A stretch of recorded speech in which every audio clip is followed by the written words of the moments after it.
नमस्कार दोस्तों। जय हनुमान, जय माता लक्ष्मी, हर हर महादेव। दोस्तों, सबसे पहले अपनी पूरी सच्ची श्रद्धा से कमेंट में लिखे जय माता लक्ष्मी। माता लक्ष्मी की कृपा से आपके घर में धन दौलत की बरकत होना शुरू हो जाएगी। दोस्तों, क्या आप भी अपने घर की सुख शांति, संतान की कमी या धन की कमी और कर्जे से परेशान हैं? या आपका भाग्य आपका साथ नहीं दे रहा है? या फिर आपके घर में लक्ष्मी का वास नहीं हो रहा है? आपके घर की सुख शांति में रुकावट आ रही है और आपके कार्य नहीं बन रहे हैं?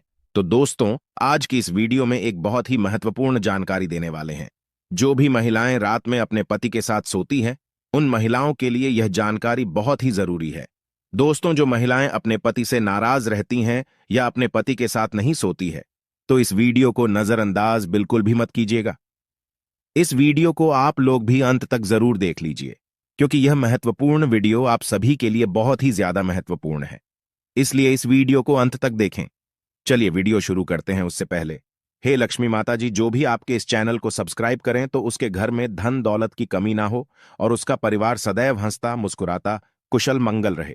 दर्शकों, किसी गांव में एक गरीब सेठ रहता था। जी हां, गरीब सेठ। आप सोच रहे होंगे, सेठ था और वह भी गरीब।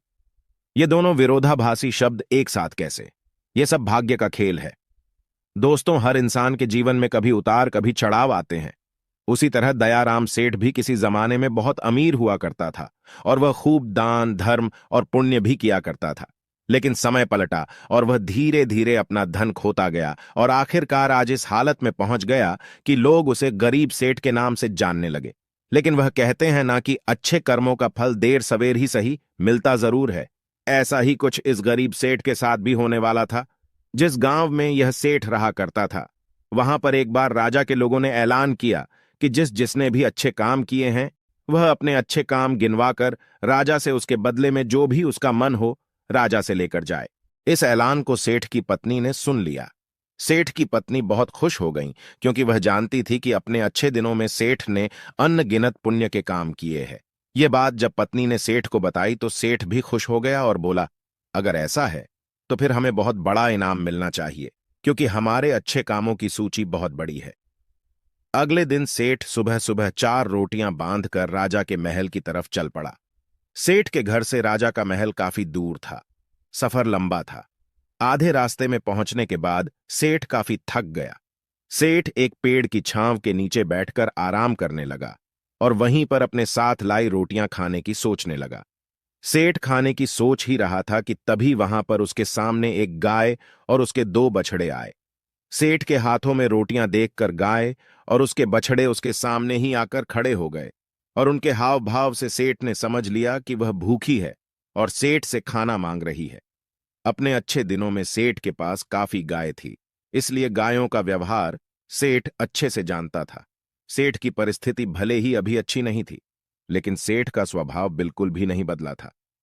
वह पहले से ही परोपकारी था, इसलिए उसको गाय पर दया आ गई और उसने अपने साथ बांध कर लाई। रोटियों में से 2 रोटियां गाय को खिला दी।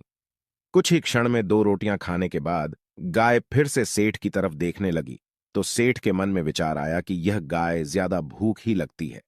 बेचारी को 2 बच्चों को दूध भी पिलाना होता है। इन 2 रोटियों से उसका क्या होगा? सेठ ने उसके पास बची बाकी की 2 रोटियां भी गाय को खिला दी। पास वाले तालाब से सिर्फ पानी पीकर सेठ अपने सफर में आगे बढ़ गया। राजा के दरबार में जब सेठ पहुंचा तो राजा ने पूरे दरबार के सामने सेठ से उसका नाम पूछा और अपने अच्छे कर्मों के बारे में बताने के लिए कहा। सेठ ने राजा को प्रणाम किया और अपने कामों के बारे में बताना शुरू किया। सेठ ने कहा, महाराज, मैंने कई भूखों को खाना खिलाया है, कई मंदिरों में दान दिया है, कई निराश्रित लोगों को आश्रय दिया है, कई तीर्थ स्थानों की यात्रा की है, सैकड़ों साधु संतों की सेवा की है। और ऐसे ही दर्जनों काम बताने के बाद सेठ बोला, महाराज, यह है मेरे कई सारे अच्छे कर्मों में से कुछ अच्छे कर्म। इनके बदले आप जो भी इनाम देना चाहें दे दीजिए। थोड़ी देर सोचने के बाद राजा बोला, अगर तुम्हारे कुछ और अच्छे कर्म है तो वह बताओ, क्योंकि अब तक तुमने जो मुझे बताए हैं उन्हें मैं अच्छे कर्म की श्रेणी में नहीं गिनता। सेठ को राजा की बात सुनकर बड़ा आश्चर्य हुआ। सेठ ने राजा को हाथ जोड़कर कहा, अगर आपको मेरे बताए यह कर्म अच्छे कर्म नहीं लगते या पुण्य कर्म नहीं लगते तो मेरा बाकी के कर्मों का उल्लेख करना फिजूल होगा। आप मुझे इजाजत दीजिए, मैं वापस जाता हूं। सेठ दरबार छोड़कर जाने लगा तब राजा के दरबारियों में से एक ने राजा के पास जाकर कुछ कहा, जिसे सुनने के बाद राजा ने सेठ को वापस दरबार में बुलाया। राजा बोला, तुमने अपने आज किए अच्छे काम के बारे में तो बताया ही नहीं। सेठ बोला, महाराज, आज मैंने कोई अच्छा काम किया ही नहीं, फिर मैं आपको कैसे बताऊं? राजा ने उसी दरबारी को खड़े होकर सारी घटना बताने के लिए कहा जिसने राजा को उसके बारे में बताया था। दरबारी खड़ा हुआ और बोला, महाराज, जैसे कि मैंने आपको बताया, मैं उसी गांव में रहता हूं जहां पर यह सेठ आराम करने बैठा था, और मैंने वहां देखा कि कैसे इन्होंने अपना सारा खाना पास आई गाय को खिला दिया और खुद बिना खाए सिर्फ पानी पीकर भूखे रहे। सेठ को पता चला कि राजा किस बारे में बात कर रहा था, तो सेठ ने राजा से कहा, किसी जानवर को खाना खिलाना कौन सा पुण्य का काम है, और इस बात को तो मैंने कब का भुला दिया था। राजा ने सेठ से कहा, मेरे महान गुरुजी के बताए अनुसार मैं भी उन्हीं कामों को पुण्य कर्म मानता हूं जिन्हें करते समय सच में निस्वार्थ भाव से किया जाए, उसी के लिए किया जाए जिसको उसकी जरूरत हो, और सबसे बड़ी बात, उस काम को करने के बाद भुला दिया जाए। यही कारण है कि आज तुमने जो काम किया वह तुम्हारे किए गए आज तक के सभी कामों में सबसे उत्तम और सर्वश्रेष्ठ था, जिसके लिए तुम सच में इनाम के हकदार हो। इसके बाद राजा ने उस सेठ को अपना सबसे विश्वसनीय सेवक का पद दे दिया। उस राजा के दरबार में बैठने का अब अवसर मिल चुका था। वह बहुत खुश हुआ। वह तुरंत जाकर के अपनी पत्नी से बताया कि भाग्यवान, आज मुझे राजा साहब ने बहुत ही बड़ा इनाम दे दिया। उन्होंने मुझे अपने यहां अपना सबसे करीबी सेवक के रूप में रखने को कहा है। यह सुनकर पत्नी खूब खुश हो गई और कहने लगी हैं, भगवान, तेरा लाख लाख शुक्र है, आज तूने मेरी सुन ही ली। अब सेठ राजा के निजी सेवक के रूप में राजा के साथ रहने लगा। राजा उस पर बहुत ज्यादा भरोसा करता था, क्योंकि उसे पता था कि सेठ बहुत ही ईमानदार आदमी है। वह कभी भी झूठ और बेईमानी नहीं करेगा।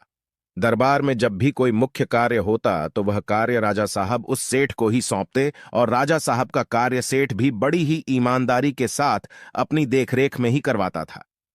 एक दिन राजा अपने महल में बैठा हुआ था, और वहां पर उसका निजी सेवक सेठ भी उन्हीं के साथ बैठा हुआ था। तभी अचानक वहां पर एक सिपाही आता है और राजा से कहता है कि राजा साहब, आपसे कोई साधु मिलना चाहता है। तब राजा ने आदेश दिया कि उसे सम्मानित पूर्वक हमारे पास ले आओ। सिपाही बाहर जाता है और साधु को अपने साथ सम्मान पूर्वक अंदर लेकर आता है। राजा उसे साधु को बड़े सम्मान पूर्वक अपने महल में रखता है और उसे भोजन, पानी आदि करवाता है। इससे साधु राजा साहब से बहुत खुश हो जाते हैं। उसके बाद साधु राजा साहब से कहते हैं कि हे राजन, मैं आपकी सेवा भाव को देखकर बहुत प्रसन्न हुआ, इसलिए मैं आपको एक छोटी सी सीख देना चाहता हूं, जिसे अपने जीवन में जरूर उतार लीजिएगा। उन्होंने कहा कि हर पुरुष को सदैव इस बात का याद रखना चाहिए कि हमेशा किसी भी पुरुष को अपनी पत्नी से बहुत अच्छे संबंध रखने चाहिए, और यदि कभी पति या पत्नी के बीच में कोई अनबन या कोई झगड़ा होता है तो उसे समय रहते जरूर सुलझा लेना चाहिए, क्योंकि पति पत्नी के आपसी कलह के कारण घर में गरीबी और दरिद्रता वास करने लगती है। इसलिए पति और पत्नी के बीच में स्नेह होना बहुत ही आवश्यक है। हर पुरुष को यह बात याद रखनी चाहिए कि कभी भी किसी भी पति को अपनी पत्नी से गुस्सा होकर दूर नहीं रहना चाहिए, क्योंकि इस प्रकार पत्नी के हृदय में बहुत बड़ा दुख पहुंचता है, और पत्नी घर की लक्ष्मी मानी जाती है, और यदि लक्ष्मी को ही दुख पहुंचेगा तो घर में धन दौलत की कमी आना शुरू हो जाएगी, घर में गरीबी आने लगेगी।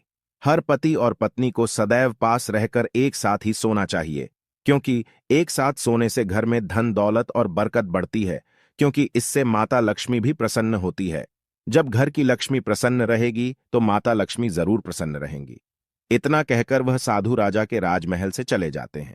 कुछ दिन बाद एक दिन राजा का रानी से झगड़ा हो जाता है और वह दोनों अलग अलग जगह पर रहने लगते हैं, अर्थात दोनों एक दूसरे से दूर रहने लगते हैं।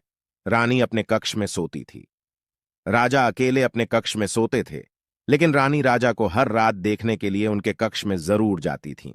उन्हीं के महल में एक बहरूपिया भेष बदलकर सिपाही के रूप में रहता था, जो कि दूसरे दुश्मन राज्य का खुफिया दूत था।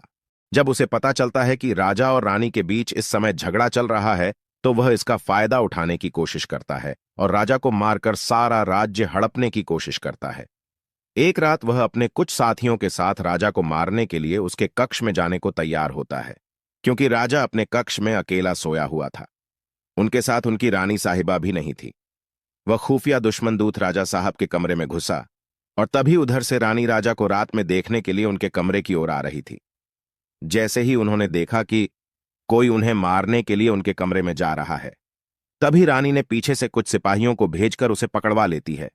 सुबह जब राजा को यह सब कारनामा पता चलता है, तब वह रानी का लाख लाख धन्यवाद देता है और उसे उस साधु की बात याद आती है कि उसने कहा था, सदैव पति पत्नी को आपस में मिलजुल कर एक साथ रहना चाहिए, क्योंकि इससे घर में धन दौलत की बरकत होती है और सभी का भाग्य अच्छा बना रहता है। यदि सही वक्त पर रानी उसको अगर ना पकड़ पाती तो शायद मेरा धन दौलत और प्राण सब कुछ दूर हो जाता। सच ही कहा जाता है कि घर की महिला स्वयं लक्ष्मी होती है और लक्ष्मी को हमेशा खुश रखना चाहिए, और यदि कोई पति अपनी पत्नी के साथ सोता है तो पत्नी हमेशा खुश रहती है और घर में सुख शांति धन दौलत की बरकत होने लगती है। दोस्तों, सभी लोग सच्ची श्रद्धा से कमेंट में लिखे जय माता लक्ष्मी। माता लक्ष्मी की कृपा से आप सभी के घर में धन दौलत की कभी कमी ना हो। दोस्तों, ऐसी ही और इंटरेस्टिंग वीडियो देखने के लिए इस चैनल को अभी सब्सक्राइब करें और कमेंट सेक्शन में जय मां लक्ष्मी, हर हर महादेव लिखना ना भूलें। धन्यवाद।